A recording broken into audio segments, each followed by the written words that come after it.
Welcome to the Fintech Times News and Views podcast.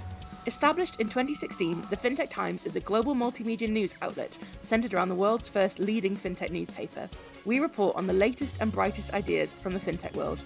Follow the conversation using hashtag TFD News and Views and follow us at the Fintech Times. Hello, and welcome back to the Fintech Times News and Views podcast. It is another day with way more news to talk about. So Tom, Francis, how are you guys doing today?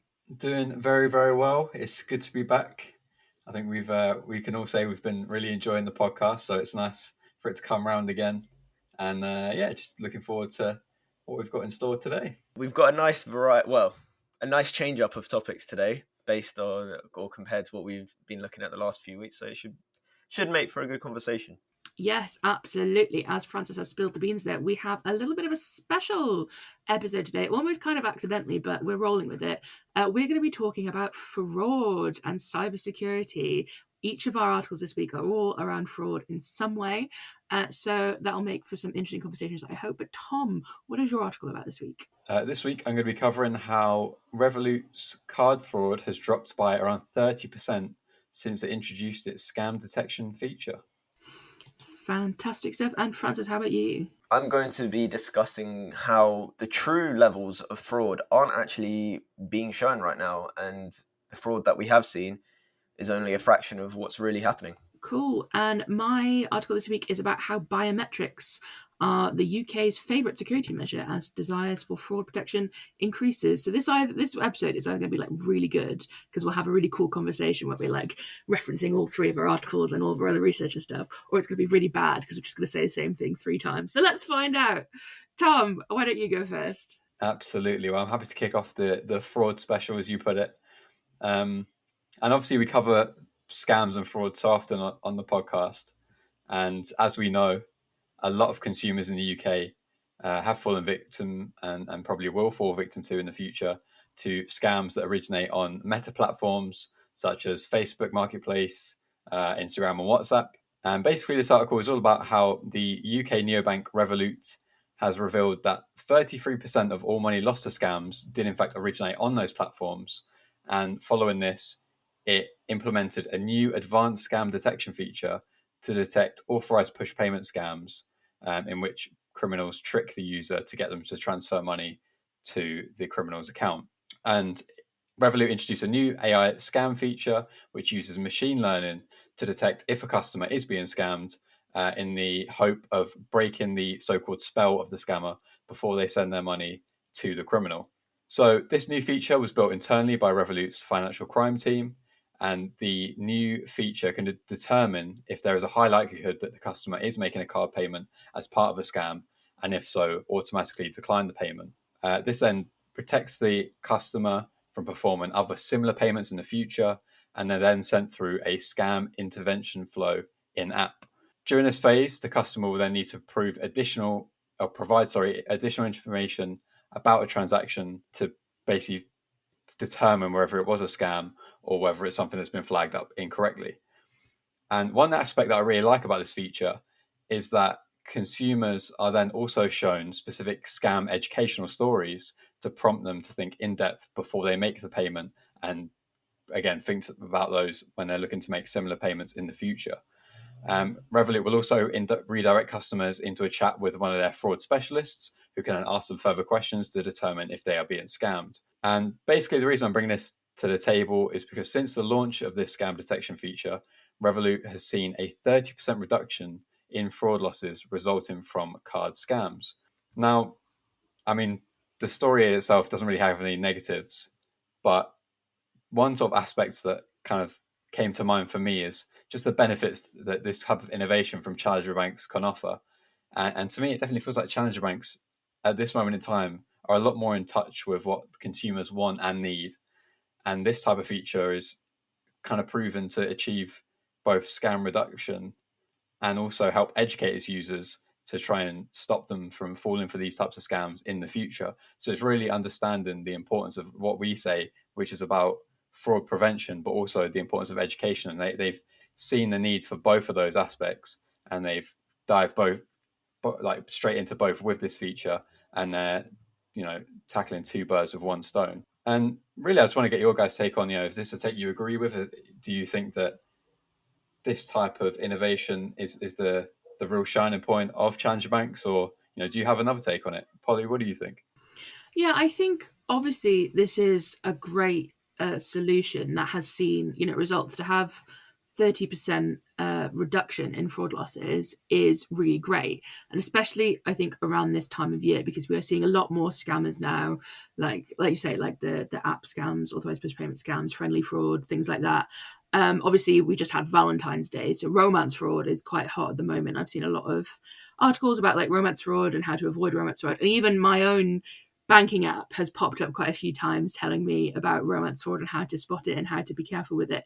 And I thought that was really interesting, because you're saying about challenger banks, but then my banking, I'm with HSBC and they were also doing a lot on it. So I think it's just I don't think it's necessarily limited to challenger banks. I think it is just a general view from all banks that actually, I think they're getting wise to some of the issues that consumers are having with fraud, and are really doing their best to try and help that. So I think it's really great. I definitely think, obviously, there's probably going to be a few hiccups, but I think, as we've talked about quite a lot in various ways, and I've talked about it a few times with people in the industry, that there's always going to be friction within payments. And obviously, even if you're making a legitimate transaction and your app is telling you, no, this could be fraud, this could be a scam, obviously that's starting to add friction points to your payment experience, which is a big no-no. But at the end of the day, it's like you've got to balance that friction with security. And I think things like this are a really great way of using it. And I think it's a really great example of using AI as a helpful tool, because obviously I know we talk about AI a lot, and AI is very big in the consumer space at the moment in like all different industries. And I think this is a really great example of how AI can be really, really helpful as a tool, because it can spot things that maybe other people can't. And as a first point of call, I think it's brilliant. And then obviously if, the AI gets to a point where it doesn't understand, then it can refer that to like a real person. And then that's how you kind of show how AI is useful in the financial space. So yeah, I think having, that extra step there, that extra level of protection, I think is really important, especially at the moment, because we're just seeing so much news and statistics coming out of like people falling for these scams, and it's getting a lot harder to spot them, really. So if there's someone else helping you to spot them in the form of AI in your app or anything like that, I think it can only be a good thing, realistically. Yeah, absolutely. I think you touched upon sort of the importance of AI in this respect, and how we obviously, another aspect we're talking about so much at the moment is AI and the sort of benefits of it. And I think that just the fact that 30% Revolut has seen a 30% reduction in these type of successful scams since the introduction of this machine learning feature, I think just shows the potential and power of this type of technology. Off the bat, they've introduced it, immediately reduced this type of fraud by a third. And you'd almost expect the longer this type of technology is used, as they improve on the feature, as they continue using machine learning techniques, that number is only going to get better, and they're going to be able to stop a much larger proportion of these types of scams across not only Revolut, but I'm sure as more banks, challenger banks, whatever, introduce these types of features, we're going to see a big cut, hopefully facilitated by AI, to reduce this type of fraud. And I think that's really important, and something to, I guess, be excited about. The benefit of AI. We speak a lot about the sort of benefits and negatives of the technology, but I think this really shows that it's something that can be used to protect consumers and do it really quickly. This is a quick rollout of a feature. It's immediately supporting a lot of consumers who are using Revolut, and I'm sure we're likely to see more type of features that come out across all banking providers that really could cut into fraud significantly. But Francis, what's your take on this? Yeah, I think both of you said some really interesting things there. And to be honest, what I thought was quite ironic was what you said at the start, Tom, where you said that challenger banks are the ones that are in tune and sort of aware of what consumers are after. But I thought it is interesting based on like the topic that we spoke about a couple of weeks ago. Despite perhaps being more in the loop, they're not seeing more current account changes and they're not seeing as much adoption. So I thought that was quite interesting. But I think with fraud, a lot of the time people think that it's something that will never happen to them, or especially falling to, like a fraudulent email or something along those lines, or where somebody might be trying to catch you out with an investment scam, for example, you always think to yourself, oh, that won't be me. I'm smart enough to know that, what phishing looks like, or what a potential cyber criminal's attempt might look like. You always think, oh, it's the older generation that fall for that. It could never be me. And I remember seeing a report somewhere. I was trying to find it, but I can't remember who it was that published it, where they said that users are aware of the risks. I think to be honest, it might have been it might not have been specifically on fraud, but I think it might have been on like deep fakes of or document ID.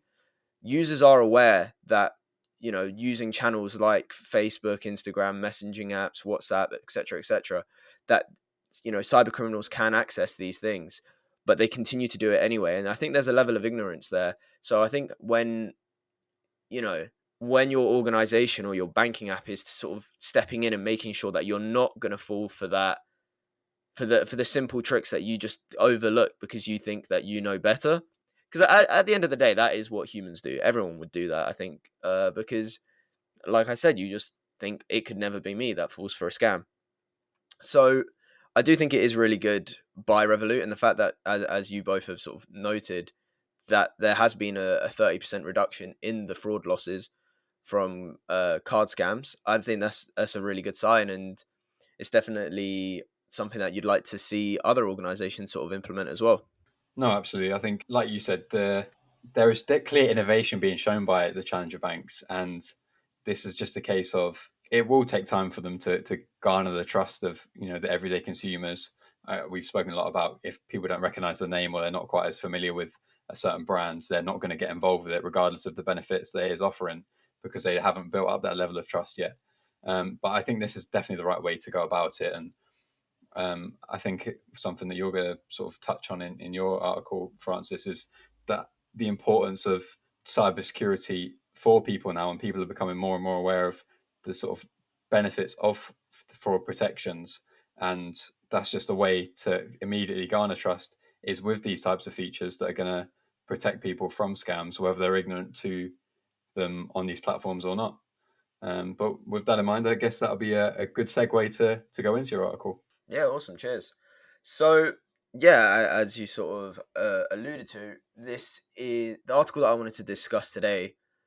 I think when people think about fraud, obviously everyone knows it exists and everyone knows that it is a serious issue. But when we look at the statistics of it, that is only really reported fraud and organizations and firms that are sort of admitting to certain losses. But in actual fact, there are a lot of organizations that perhaps for whatever reason, if they're trying to save face or whatever it might be, they don't admit that they've fallen for or to some cyber criminals in whatever respect that might be. So the value of reported UK fraud increased to 2.3 billion in 2023, which was more than double the 1.1 billion recorded in 2022, and the second largest annual fraud value recorded by BDO, the International Network of Public Accounting, Tax, Consulting and Business Advisory Firms, in 20 years.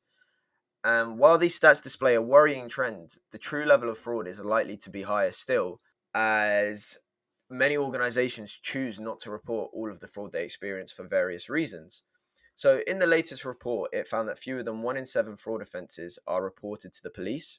And this is, as I sort of alluded to, is because of either shame or embarrassment, and businesses don't want public news to sort of pick up on the fact that they're not safe, they're not secure, whatever it might be.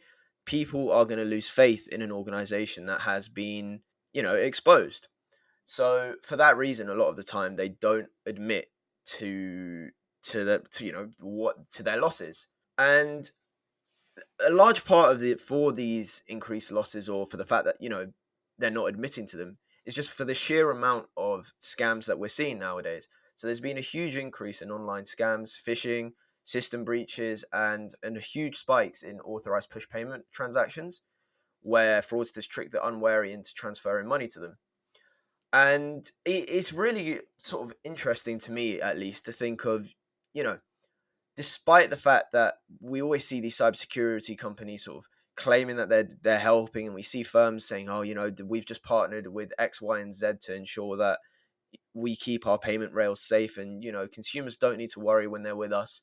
But it does sort of almost make you wonder, are these establishments that we supposedly trust, are they being completely transparent with us? And I think what I wanted to discuss with you guys really is, would you rather a firm be more transparent with you and say, look, we had, well, not necessarily individually, like send personal emails saying, by the way, you should be worried right now because we've just been hacked and then we've lost millions. I'm not saying that necessarily, but, reporting it to the police and making it known that, the money has been lost, would that fill you with more confidence or less? Because weirdly for me, I think while on the face of it, you would want your firm to say, or your banking or financial services provider to sort of say, yeah, we've struggled here and we've lost some money. We need to look to improve our cybersecurity. On the flip side, it does also make me think, well, I don't want to be with you if that's going to be the case. I'd rather go move my money somewhere safe. So I wanted to see what you guys thought. Do you think that a level of transparency is better or worse? Polly, I'll go to you first. I think that's a really interesting question. And I think I'm not going to sit on the fence because we don't like that. I think transparency is always good, right? You can't possibly ever have a situation where transparency is bad. And I think at the end of the day, as a consumer, speaking personally as sort of me, I think I would much prefer a provider or whatever to be transparent to me and like own up to issues. And I think that's always going to be better. And I think, I understand obviously like in the article and what you're just saying about how, people aren't reporting their fraud because of, they're embarrassed or they don't want people to know because they're worried it's going to hurt their opinion, their people's opinion of them. I think if they did that and hid how much the level of fraud they had, and then it came out later, I think that would be so much worse. And as a consumer, that would literally almost kill all trust I had in them. Because at the end of the day, I think transparency and honesty is key to running a business. And I think when you've got so much choice as we do now, you've got to really start thinking about your consumers, and consumer demand is such a big thing, especially in finance and especially in the industry that we're in. And yes, I can understand why reporting, how whatever percentage of fraud you've had that year would be an issue, and maybe it would put people off. But I think lying about it would be so much worse. Or not even lying about it, but just like not necessarily telling the truth, I think, obviously. And I think, it's obviously having any fraudulent activity within a company or within a provider or anything like that is going to be worrying. And as a consumer, you would find that worrying. But by like not being transparent about it, you wonder what else they're not being transparent about. And what else is it? Are they sort of keeping hidden under the rug? And if they're being honest about it and actually reporting the fraud and being completely transparent, then I feel like there's a little bit more trust there. And there's a little bit more of a sense of, well, if they've owned up to it, if they're reporting it, then obviously they're going to be doing something about it. If you're just sweeping it under the rug, the company is ignoring it just as much as everyone else. So what are they actually doing to fix the problem? And I think that's the key there. And I think, it's a really tricky situation because you can kind of appreciate the position that these providers would be in. But at the end of the day, consumer trust is it. That's almost the one thing that can make or break your business. And if you lose that trust, then it's more than likely you might lose the company as well, or at least you'll definitely start seeing a downturn in people signing up. See, I definitely agree. But then I also just think to like, all I can think of is sort of from a consumer standpoint, it's like, oh, well, good for you. You're admitting to your errors, and we appreciate the fact that you're being upfront with us. But I'm still going to move to your competitor now because they're not having these issues that you are. And I think what you said there about if it then came out after the fact that it was, a huge amount of money was lost, then, consumer trust would be completely gone because they were never being transparent. It got exposed for whatever reason. And I think at that point, it does definitely look a lot worse. But then I also think if the amount of money or if the breach wasn't that serious, does that then mean that they can hide it? Because obviously you don't want to admit to, or you should, but from an organization's standpoint, you don't want to admit to every single flaw because like the article pointed out, it's not a good, it doesn't reflect well because unfortunately negative press always sticks more than positive press. And especially in an industry like this where, security, you could have the best security ever, and people would sort of just be like, yeah, cool, whatever, it's good security. But then if that got breached, that sort of sticks in the headlines for a lot longer. So while I definitely do agree that customer transparency is the number one thing, and I do agree with that, I can't help but sort of, I don't want to say sympathize, but see where organizations are coming from when they say that, we don't want to admit to everything. Tom, what do you think? Yeah, I think you've both made some really important points and good points. I think for me, obviously in an ideal world, you want to say, if an organization is hit with this kind of issue, that it would be transparent about its losses. But as a consumer, what you don't want to just receive an email or for this company to release a press release about we've lost X amount. I think, as Polly was saying, it's really important that they are clear about their reaction to whatever types of losses or attacks they've experienced, and how it's important that they explain how they're going to try and stop it in the future, and the solutions that they're going to implement to try and reduce this type of fraud and actions in the future, and how they're just going to improve their protections for you as the consumer.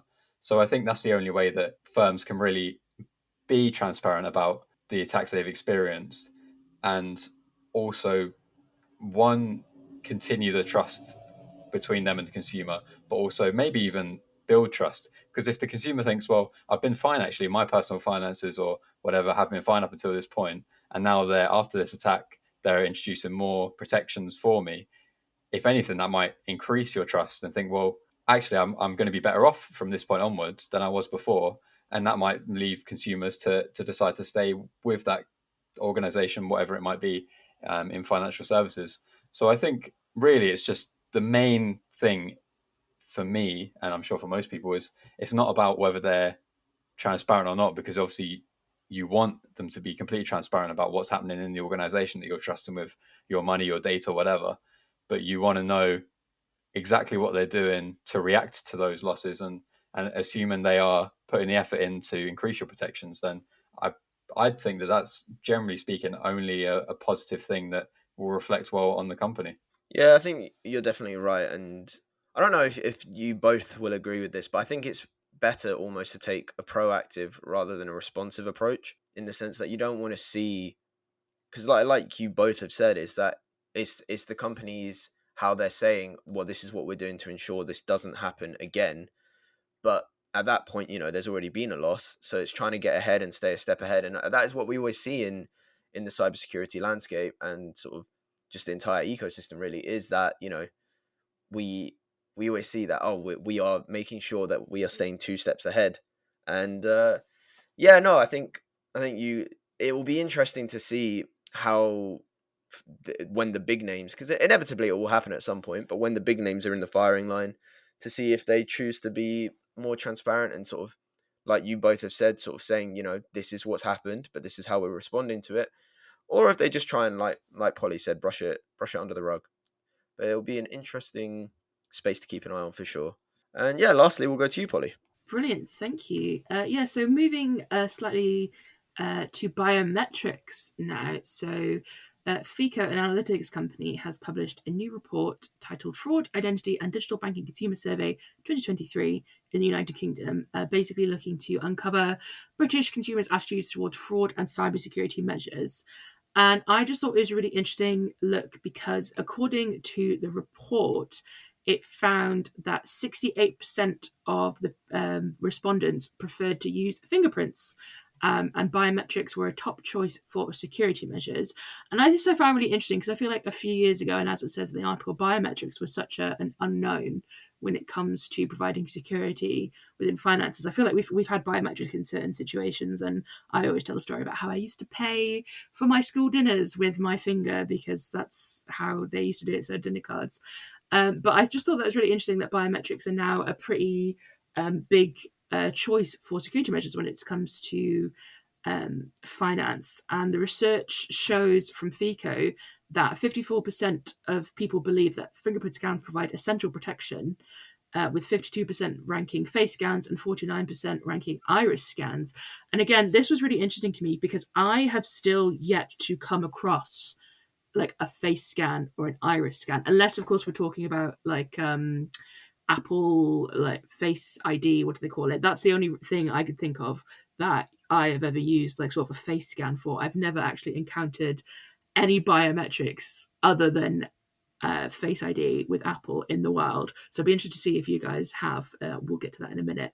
But it also found that more education is still needed on behavioral biometrics, with just 70% of people believing that they provide excellent protection. So it feels there's a bit of a gap here of we have a really cool solution, which is biometrics. It's really good. People seem to really like it, but no one knows a lot about it. And I think that definitely makes sense to kind of the things I've been sort of hearing and buzzing in the background, that it's another instance where we need the financial education to sort of show people and consumers that actually this is a really safe and really good security method.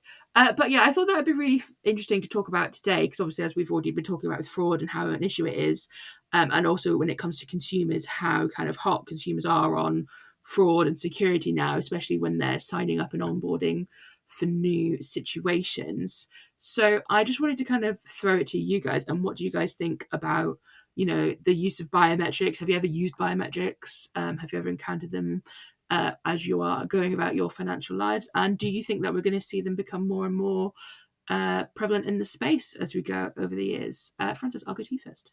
I mean, I don't know if this counts, but at the airport, when we've gone through and like, you know, when you get off the plane and you go into that immediate security check, that's when I've seen it used before. But no, in terms of like payments and so on, in that regard, I've never used Face ID other than, you know, the Apple Face ID. But yeah, no, biometrics are an interesting one, because I remember when I first started working here at the Fintech Times, we'd have some press releases come in about it, and obviously, you know, fingerprint IDs and Face ID itself has also been about for a very long time, but it always seemed to be something that many organizations were on the fence about, either because they didn't really know how to properly implement it. There was maybe some issues with it that they didn't really have a lot of faith in. But I do think it is really interesting how the biometric space has evolved really over the last few years. And it's interesting, I thought, that, you know, just 17% believe that biometrics provide excellent protection. I think when you think about how, especially nowadays with AI, how people can create, well, you have those voice creators where people can sort of imitate your voice, they can make your face online, and so on and so forth. And because there's just so many ways that technology is evolving to really almost go surpass biometrics, I think a lot still needs to be done within the space to ensure that it is this top tier protection method. But I mean, I personally think they're really cool. I think when you got Face ID and someone's like holds your phone in front of your face because they're trying to you know, get into your messages or whatever it is, and it's just not working because it's just not naturally the way that you would hold it and stuff. I think that is also really cool. And yeah, just the whole thing of I don't know if it's on Androids, I think, where instead of having the fingerprint button at the bottom, it's on the back, and it's just like really simple to hold and then unlock like that. I mean, it's the simple things in life, but I think they're really cool. No, I used to have a Google phone with the fingerprint scanner on the back, and let me tell you, it was so freaking convenient because you're already holding it that way anyway. So you just literally just like pop your finger up. When I moved from a Google phone to an Apple phone, the transition from that back fingerprint scanner to Face ID was like impossible when I was trying to do like Apple Pay and stuff, because I was so used to just like tapping my finger on the back and then going. But now you have to be like hold it up to your face for a second and then go, which obviously we have security, so it's fine. But no, I think, yeah, I agree with you. I think biometrics is just really cool, and it feels very futuristic because it's always, you see it in like, you know, futuristic films where people are like scanning their eyes and stuff. And yeah, I think it'd be interesting to see it more in the world, because obviously, like I said, the only way I've really used it is through my phone. And I mean, I guess I've used it to like access, you know, banking apps and like paying, like I said, just like with Apple Pay and stuff through a Face ID. But I feel like there's got to be more ways that biometrics are out in the world for financial security. But Tom, what do you think? Yeah, I agree with definitely Francis' sentiment. It is just quite cool, isn't it? It's something for me. I think through our phones, you know, whether it be, you know, Android or Apple or whatever, we've all become accustomed to, in one way or another, biometric, logging into your phone. And it's something that most people now do have to do on a regular basis. However many times you pick up your phone, you're engaging with biometrics to, prove who you are. And I think it's something that, as time goes along, more and more people just become accustomed to it, and it becomes just a regular thing. It doesn't become this scary thing of, this company's now got data on my face or my eye or my fingerprint, and it becomes more of a, this is just the standard type of, to log in. Biometrics is going to become the standard, I reckon, eventually. And I think it's just a good case of, we're probably not quite there yet to everyone agrees that it's the best type of authentication. But when I think about how long we've been using passwords now, and the limitations of passwords, you always see people forgetting their passwords. I know myself, I have the worst time logging into certain accounts, trying about 15 different passwords. I forgot my password, find the email address, log into that email address, the whole roundabout. I hate passwords. I'm like, why can't they just have biometric authentication? I'm like, that's what I need.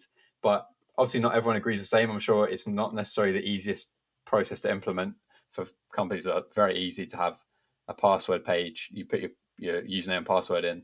It's probably quite a cheap and simple way to start it up. But actually, nowadays, it's not the most secure. I even get an alert sometimes when I log into place saying, like, when I log in with one of my passwords on Google, it's like, this password was actually found in like a database of leaked passwords. And have I changed it? No, because I can't be bothered. And I'm like, this is an account. If I lose it, it's fine. I don't mind that one.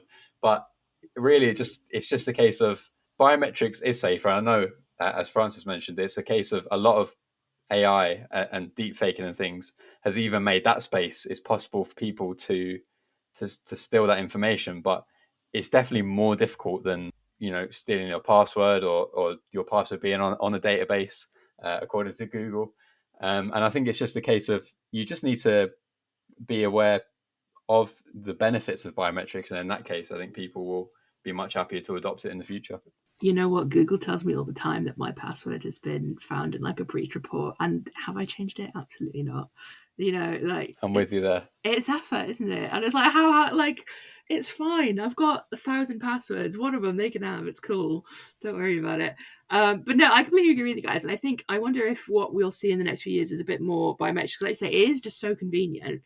You've always got, your face or your finger and things like that. So I think it's something that we'll see in the future as we move into more of like a futuristic landscape that hopefully be like the good one, not like the dystopian one. Because but anyway, thank you so much, guys, for that discussion this week. I feel like that was really interesting, and we made that different, even though it was 3 stories about fraud. So I'm really proud of us.